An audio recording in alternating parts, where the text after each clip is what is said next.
En manchette, aujourd'hui, le député de Berthier-Maskinongé nous parle d'un colloque sur la condition des aînés. Bonjour à tous et bienvenue à votre bulletin d'information sur les ondes de CTRB, votre télévision locale et régionale, aujourd'hui 28 février. CTRB poursuit l'entrevue. On vous fait écouter la suite donc de l'entrevue que nous a accordé le député de Berthier-Maskinongé il y a quelques jours, M. Perron, Yves Perron. Ce dernier nous parle cette fois d'un colloque sur la condition des aînés. Il est aussi question du fameux chemin Roxham dont on entend tellement parler dans les médias. On écoute le député Perron. Hier, on a fait aussi un colloque sur la condition financière des aînés à Granby, dans le comté de Shefford, chez notre porte-parole Andréane Larouche. Et la situation des aînés, là, elle demande une augmentation de la pension de vieillesse à partir de 65 ans. Puis les spécialistes qui étaient là, les analystes qui en font, on va avoir l'air vanteur un peu, mais c'est un peu la même que moi, c'est qu'on a augmenté les pensions de vieillesse à partir de 65 ans pour dire aux gens, bien, si vous manquez d'argent, allez travailler. C'est pas comme ça qu'on va régler le problème de main-d'œuvre. Je suis d'accord pour inciter les gens de 65 ans et plus à aller travailler, mais il y a beaucoup de gens de 65 ans et plus qui ont eu des emplois très difficiles toute leur vie, qui sont malades, qui n'ont pas la possibilité d'aller travailler. Et là, tu te trouves à les appauvrir parce que tu veux qu'ils aillent travailler. Plutôt que ça, on augmente la pension de vieillesse à partir de 65 ans et mettons des incitatifs pour ceux qui veulent travailler. Par exemple, après 65 ans, tu es imposé à la moitié de ton revenu, mettons. Ils ont payé des impôts toute leur vie. On peut leur donner un break. Moi, je pense que ce serait socialement très acceptable. Ça passerait comme une balle, puis les entreprises seraient contentes de pouvoir conserver ces travailleurs d'expérience-là dans leurs entreprises. Je t'arrête de m'emballer sur un paquet de Non, c'est vrai. Vous voyez qu'on a beaucoup de travail. On va avoir le temps d'en reparler. Je vais juste te relancer juste sur un sujet avant de terminer, parce que je sais que tu nous accordes du temps, c'est ton heure de dîner, puis c'est bien apprécié et tout. Chemin Roxham, notre premier ministre a dit qu'il faut trouver des façons. Tu sais, dans le fond, si on ferme le chemin Roxham, on va déplacer le problème ailleurs, puis tout ça. Êtes-vous dans la même... Est-ce que le Bloc québécois, êtes-vous au niveau du caucus dans la même vision où vous dites, il faut fermer ça, il faut trouver quelque chose, mais c'est difficile, hein, je pense, ça, comme solution? C'est difficile, on ne dit pas que c'est facile, mais nous, en fait, sans prétention, je pense que c'est le Bloc québécois qui a mis ce sujet-là dans l'actualité, là, parce qu'on brasse ce sujet-là depuis des mois et des mois avec notre porte-parole Alexis Brunel-Duceppe qui a fait un travail remarquable là-dessus. Et nous, ce qu'on dit, c'est pour fermer ça. Puis, je vais vous dire quelques raisons pour fermer ça. Premièrement, ça n'a pas de bon sens que les gens doivent traverser, risquer leur vie pour traverser la frontière. Vous savez qu'on a encore eu mort d'hommes cet hiver, des gens qui mangent gelé parce qu'ils se perdent. Là. Comment un pays du G7 comme le Canada peut accepter des affaires de même? T'sais? Je suis encore en train de me choquer. Mais à un moment donné, on voit de la bêtise humaine à longueur de semaine, puis il n'y a rien qui bouge. Il faut que ça bouge, il faut qu'il se passe quelque chose. On ferme ça, puis on les fait passer par les vrais postes frontières, où les gens ne risqueront pas leur vie, où quand ils ont passé la frontière, on ne leur mettra pas des menottes aux mains, parce que c'est ça qu'on fait. Là, il n'y a pas beaucoup de monde qui sait ça. Là. On les arrête quand ils arrivent. Bien sûr, après ça, on les met dans l'hôtel parce qu'il faut bien les loger et tout ça. Puis là, ils sont pris pendant 3-4 ans à ne pas pouvoir travailler. Parce que le fédéral est impotent. Ça n'a pas de bon sens. Il n'y a aucun permis de travail qui s'émet. Il y a comme 25 000 dossiers en attente. Ces gens-là vont être 3 ans sur l'aide sociale qui payent ça. Et les Québécoises et les Québécois. Puis c'est pas une question de dire « Ah, vous êtes raciste, vous êtes fermé. » On veut les accueillir, ces gens-là. Mais on peut-tu faire ça décemment? Sans leur mettre des menottes quand ils rentrent, puis en les laissant travailler. Nos entreprises manquent de travailleurs. Il y a un paquet de postes pour des gens qui n'ont pas besoin nécessairement d'une grande qualification qui sont disponibles au Québec, au Canada, partout. Et ces gens-là pourraient être une force de travail. Là, actuellement, on les bloque 3-4 ans.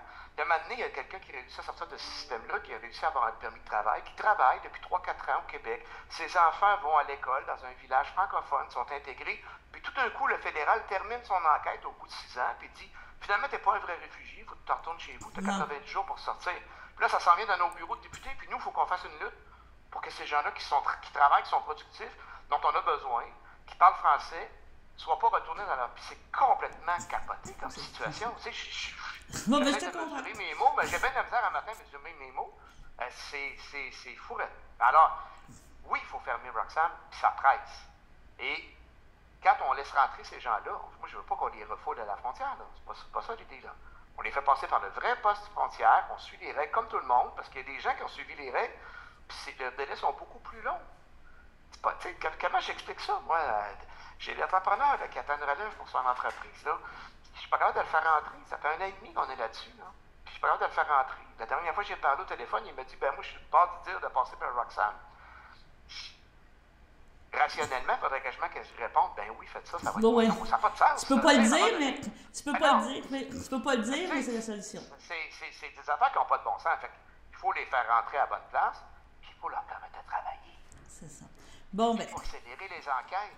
Puis au bout d'1 an, 2 ans, si on décide qu'on le retourne, ben, on le retournera, mais au moins il aura travaillé pendant ce temps-là. Cette personne-là va être mieux, va avoir un meilleur niveau de vie, va avoir un meilleur logement, puis en les forçant à ne pas travailler, puis en les mettant dans la marginalisation, il y a plusieurs de ces gens-là qui se ramassent des sans-abri à Montréal. C'est pas une joke, là.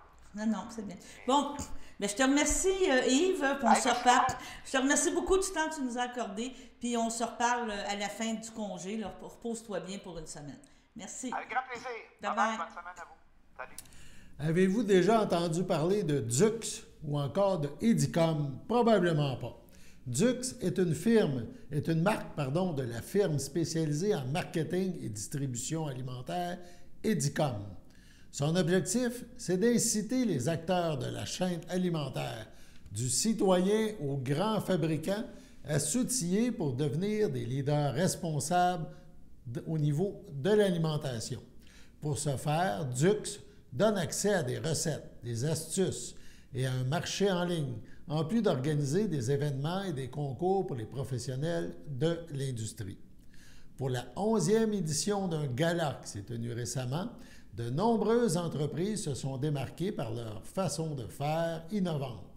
Des produits uniques, des emballages ingénieux, des initiatives sociales influentes, des histoires inspirantes étaient mis de l'avant.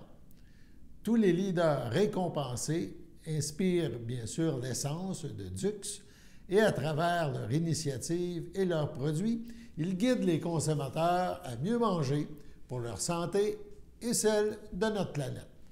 Pourquoi on vous parle aujourd'hui de ce gala? Eh bien, parce qu'il y a un peu de Berthierville dans ses produits. En effet, Louis Papineau, le fondateur et le président de la boîte à start-up, et conseiller en ingénierie et en design d'emballage géré, est impliqué dans quelques-uns de ses succès. En effet, 3 entreprises ayant un lien avec M. Papineau se sont démarquées lors de ce gala. Donc, catégorie produits alimentaires, valeur ajoutée, congélateur, entreprise en démarrage, on parle de Belove Compagnie. Donc, Belove Compagnie qui offre des repas texturés pour bébés. Donc, l'entreprise s'est méritée une belle mention. Au niveau frigo, entreprise en démarrage, une autre entreprise qui a un lien avec M. Papineau, Tofu Tofu, pour le tofu fumé façon smoked meat. Produits alimentaires, cette fois, goût, catégorie goût, garde-manger. Une touche d'ail pour un pesto à la fleur d'ail, sauce d'ail et purée à l'ail a aussi retenu l'attention lors de ce gala alimentaire. Au niveau produits alimentaires, design d'emballage, au niveau congélateur, on revient avec une autre mention pour Belove Compagnie pour les repas texturés pour bébés. Les favoris du public maintenant, puisqu'il y avait un concours, c'est dans le cadre d'un vote populaire du public, vote qui s'est tenu en ligne, que les consommateurs étaient invités à voter pour leurs produits et initiatives favoris. Près de 5000 participants se sont prêtés à l'exercice et ont élu les produits et initiatives gagnants. Au niveau vote du public, produits alimentaires, eh bien, Tofu Tofu, pour son tofu fumé façon smoked meat, a mérité l'attention. Donc, on souligne l'implication de Louis Papineau, de la boîte à start-up Louis Papineau, et toute son équipe qui appuie évidemment ses projets. Donc, félicitations. Il y avait un petit peu de Berthier dans ces belles réussites. Sur ce, on passe à la météo. chers téléspectateurs. Vous êtes cordialement invités le samedi matin dès 9h30 à notre bingo télédiffusé de nos studios de Berthierville. Depuis plusieurs années, nos adeptes de la télévision régionale se sont divisés un montant de 600 $, disponible chaque semaine lors de notre joute de bingo à CTRP. Un amical animateur et ses joyeux compères, dont un technicien et deux bénévoles, partagent tour à tour cette émission dans le but de vous agrémenter durant 60 minutes. Un moment de plaisir qui pourrait s'avérer payant pour vous. Vous pouvez donc vous procurer les cartes de jeu chez les dépositaires participants et j'ai nommé à Berthierville, le dépanneur Formule 1 et le garage Pétroté sur la rue Gilles Villeneuve, le marché IGA Extra sur la rue Gabrielle Brissette, le marché Métro sur la rue Notre-Dame et la pharmacie Proxime sur la rue Frontenac. À Saint-Ignace-de-Loyola, le dépanneur Esso sur la rue de la Traverse et le marché Aldo sur le rang Saint-Michel. C'est donc un rendez-vous hebdomadaire chaque samedi matin dès 9h30 sur les ondes de CTRB, votre télévision régionale et communautaire, maintenant en haute définition. On vous attend donc en grand nombre et toute l'équipe vous souhaite bonne chance. Si vous voulez participer aux activités offertes au groupe d'entraide en santé mentale Berthier-Lavaltrie L'Envol, plusieurs options de transport gratuits vous sont offertes. Le covoiturage, le transport avec un bénévole du CABA ou le transport adapté. Le territoire desservi, Berthier, Saint-Cuthbert, Saint-Norbert, Sainte-Élisabeth, Les Îles, Sainte-Geneviève, Lavaltrie, Lanoraie et Saint-Barthélemy.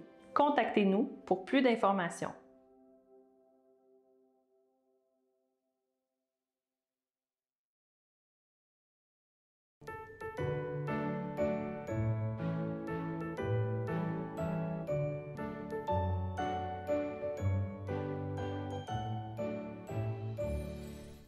Oui, tantôt, évidemment, on voulait dire passons à la pause et non à la météo. Ça sera un petit peu plus tard. Les anniversaires aujourd'hui, ou l'anniversaire à souligner aujourd'hui, 28 février, dernier jour du mois. La FADOC de l'île du Pas souhaite bonne fête à Guylaine Clément. C'est votre anniversaire aujourd'hui, 28 février. Toute l'équipe de CTRB vous souhaite bonne fête. On poursuit un petit rappel avec notre collaboration avec le Frontenac, la salle de réception à Berthier. On parle d'une nouvelle programmation et CTRB est heureux ou heureuse, voilà, de s'associer avec le Frontenac et de vous offrir, de faire tirer une paire de billets par spectacle. Le prochain spectacle aura lieu le 11 mars. On parle de musique rétro mettant en vedette le groupe Melz. Donc, il y aura un autre spectacle plus tard, 1er avril, un hommage à U2, on en reparlera. Mais pour gagner la paire de billets pour le spectacle musique rétro mettant en vedette le groupe Melz, c'est simple. Pour courir la chance, il faut téléphoner au 450-836-5103. 450-836-5103. Indiquez votre nom et votre numéro de téléphone. Et le tirage, on le rappelle, aura lieu jeudi le 9 mars. Donc, c'est un souper-spectacle. Il reste quelques jours pour s'inscrire. Donc, on vous invite, on vous souhaite bonne chance. Et vous pouvez aussi vous procurer, peut-être qu'il reste quelques billets pour ce souper-spectacle au Frontenac. Donc, vous pouvez passer aussi directement pour vous procurer des billets au niveau du Frontenac. On écoute un petit extrait là, de ce spectacle qui sera présenté le 11 mars prochain.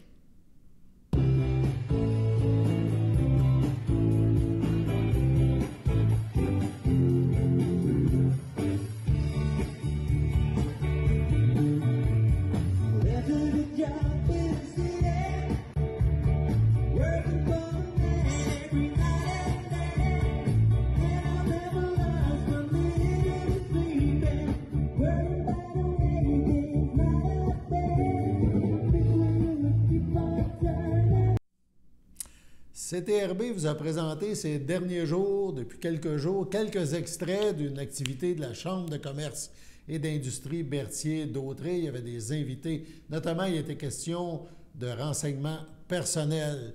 Donc, c'était de l'information à ce sujet-là. Aujourd'hui, l'un de ces conférenciers, Maître Daniel Grégoire, nous parle comment arriver à rencontrer les exigences de la fameuse loi 25 sur les renseignements personnels. On écoute l'extrait de son intervention. Je sais déjà qu'il y a au moins une personne ici qui ne l'a pas fait, là, mais il faut nommer le responsable et on doit l'identifier sur son site Internet, si vous avez un site Internet. Donc, s'il vous plaît, faites-le. C'est la première obligation.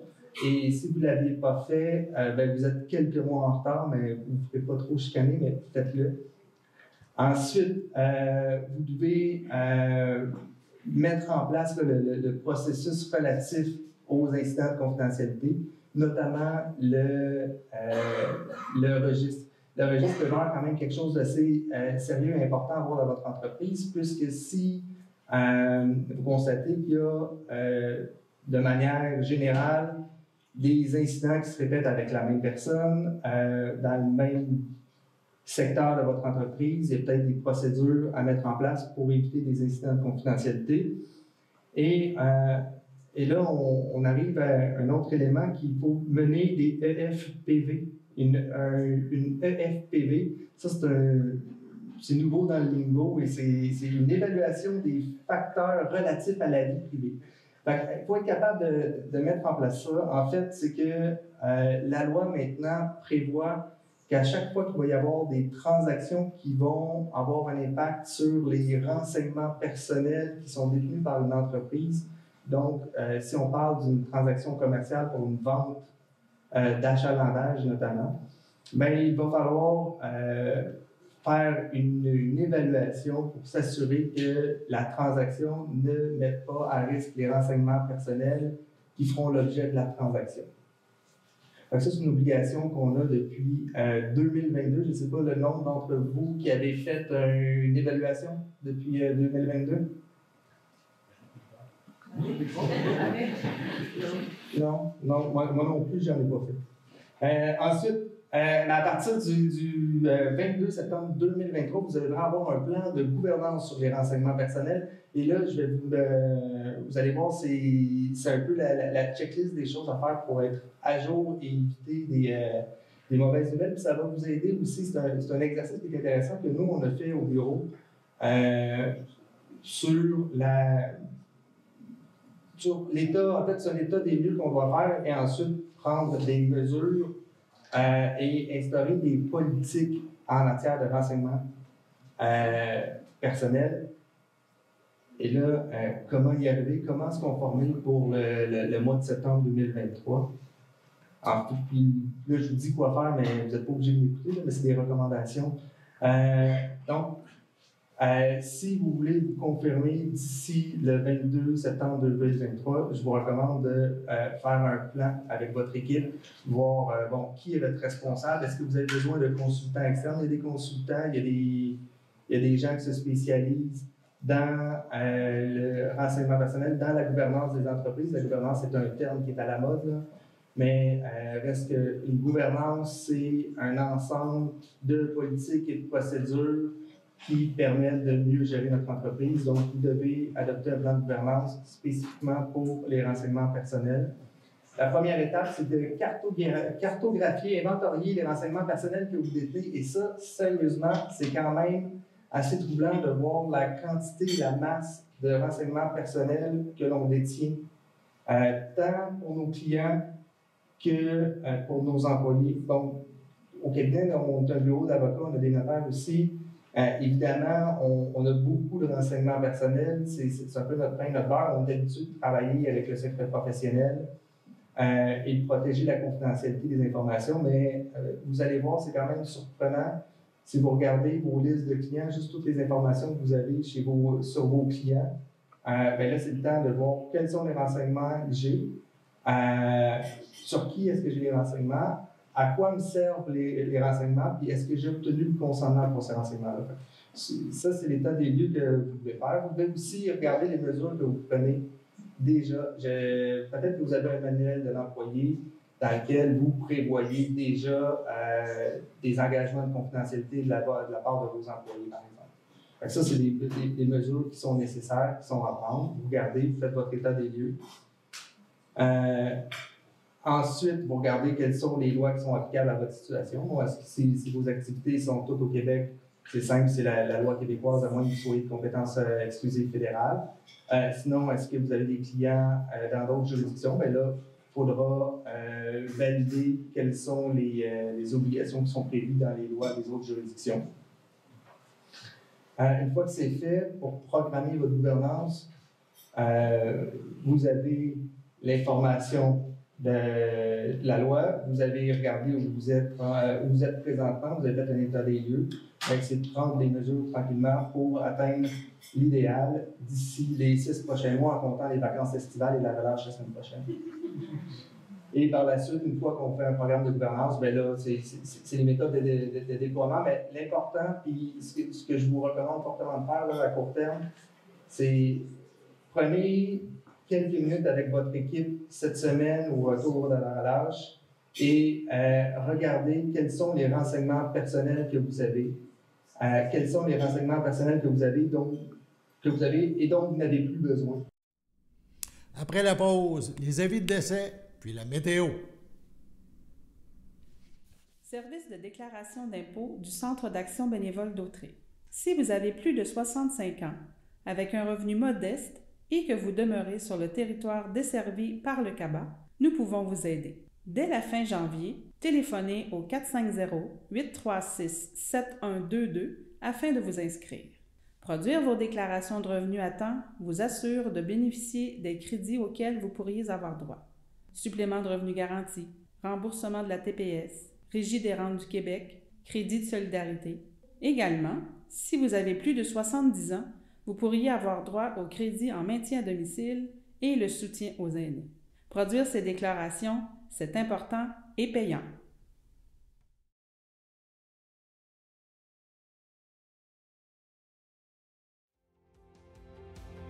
Mon nom est Annick Steno, je suis intervenante père aidante à l'Envol depuis bientôt 9 ans. J'anime des ateliers de groupe, j'anime des ateliers rétablissement. J'anime les activités aussi. On offre des activités de conditionnement physique, de marche, du bingo, des jeux de société, des cafés-causeries, des ateliers rétablissement, des formations avec des conférenciers. Les activités sont choisies par et pour les membres. Il y a une réunion qui se fait à chaque mois. Les membres s'assoient entre eux puis ils décident quel type d'activité est-ce qu'ils veulent avoir à l'horaire. Le calendrier est fait aux 2 mois, il est flexible, donc une nouvelle personne qui se joint à la ressource peut contribuer à mettre une des activités qu'il aimerait faire. Contactez-nous pour plus d'informations.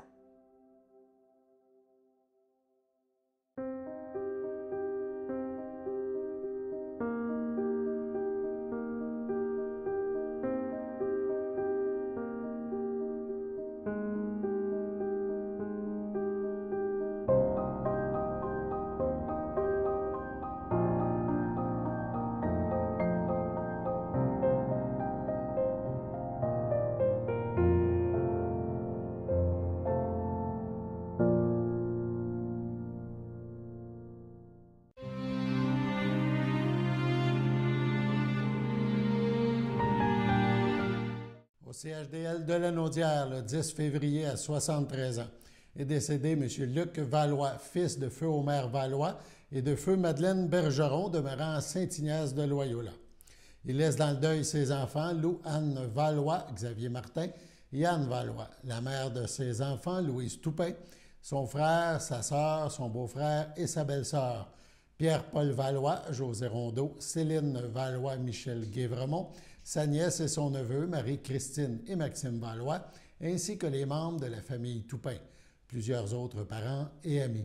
La famille vous accueillera samedi le 4 mars dès 11h au complexe funéraire Thériault, rue Notre-Dame à Berthierville. Suivra une liturgie à la chapelle du complexe à 14h30. M. Valois sera inhumé au cimetière de Saint-Ignace à une date ultérieure. Au CHDL de la Naudière, le 11 février à 80 ans, est décédé M. Jean-Yves Mousseau, époux de René Lavallée, demeurant à Sainte-Geneviève de Berthier. Lui a précédé son frère Michel. Il laisse dans le deuil, outre son épouse, ses enfants, Jean-François Mousseau, Catherine Mousseau, Mathieu Berry, ses petits-enfants Jacob et Victor Berry, ses frères, sa sœur, ses beaux-frères et belles-sœurs. Maurice Rochette, feu France Mousseau, Ginette Mousseau, François Mousseau, Marie Bisaillon, Marielle Lavallée, Réal Joly, Michel Lavallée, feu Claude Bellemare, Hélène Grégoire, feu Bernard Lavallée, Serge Lavallée, Thérèse Grégoire, Pierre Lavallée, Denise Ducharme, Louis Lavallée, Huguette Prévost, Richard Lavallée, Gisèle Tremblay, Paul Lavallée, Louise Lessard, Sylvie Allaire, feu Jacques Lavallée, Diane Lavallée, Bernard Dupuis, feu Joanne Lavallée, Daniel Lavallée, feu Philippe Ranger, Sylvie Lavallée, Stéphane Love, plusieurs neveux, nièces, autres parents et amis. La famille vous accueillera dimanche 5 mars dès 12h30 au complexe funéraire Thériault à Berthierville. Un hommage aura lieu à la chapelle du complexe le même jour à 15h. À l'hôpital de Lanaudière, le 17 février, à 94 ans, est décédée Mme Fleurette Bergeron, épouse de feu Jean-Paul Chevalier, demeurant à Saint-Ignace de Loyola. Lui a précédé ses fils Julien et Benoît. Elle laisse dans le deuil ses enfants. Lisette Chevalier, Julien Chaussé, Jean-Jacques Chevalier, André Chevalier, feu Paulette Chaput, ses petits-fils Francis Chaput, Véronique Marcille, Ghislain Chaussé, Marie-Christine Gravel, ses arrière-petits-enfants Noam, Catherine, Galadriel et Victor, sa sœur et ses belles-sœurs Denise Bergeron, feu Jacques Cournoyer, Denise Massé, feu Albert Bergeron, Thérèse Chevalier, feu Donna Bonin, ainsi que plusieurs autres parents et amis. La famille vous accueillera samedi 11 mars dès midi au complexe funéraire Thériault, rue Notre-Dame à Berthierville. Suivra en ce même jour une liturgie à la chapelle du complexe à 14h. Madame Bergeron-Chevalier sera inhumée au cimetière de Saint-Ignace de Loyola à une date ultérieure.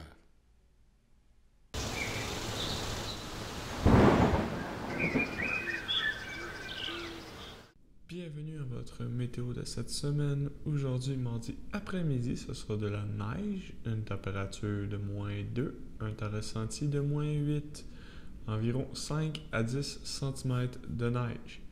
Mardi soir, ce sera de la neige, une température de -2, un temps ressenti de -8, 2 à 4 cm de neige. Mardi nuit, ce sera des passages nuageux, une température de -8, un temps ressenti de -14. Mercredi matin, c'est ensoleillé avec passage nuageux, une température de -7, un temps ressenti de -12. Mercredi après-midi, c'est nuageux avec éclaircies, une température de 1, un temps ressenti de -2. Mercredi soir, c'est nuageux avec quelques flocons, une température de -2, un temps ressenti de -6. Moins de 1 cm de neige. Et voilà, c'était tout pour votre météo.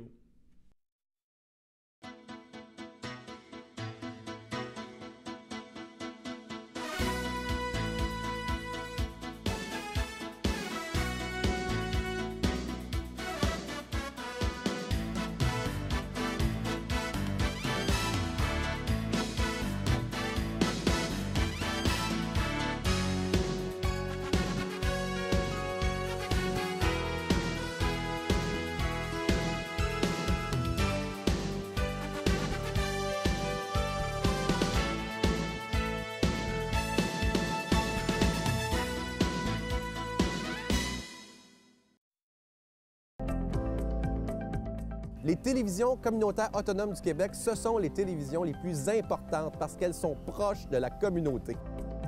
On veut encourager des gens qui parlent de ce qui nous intéresse, mais aussi qui participent au développement local.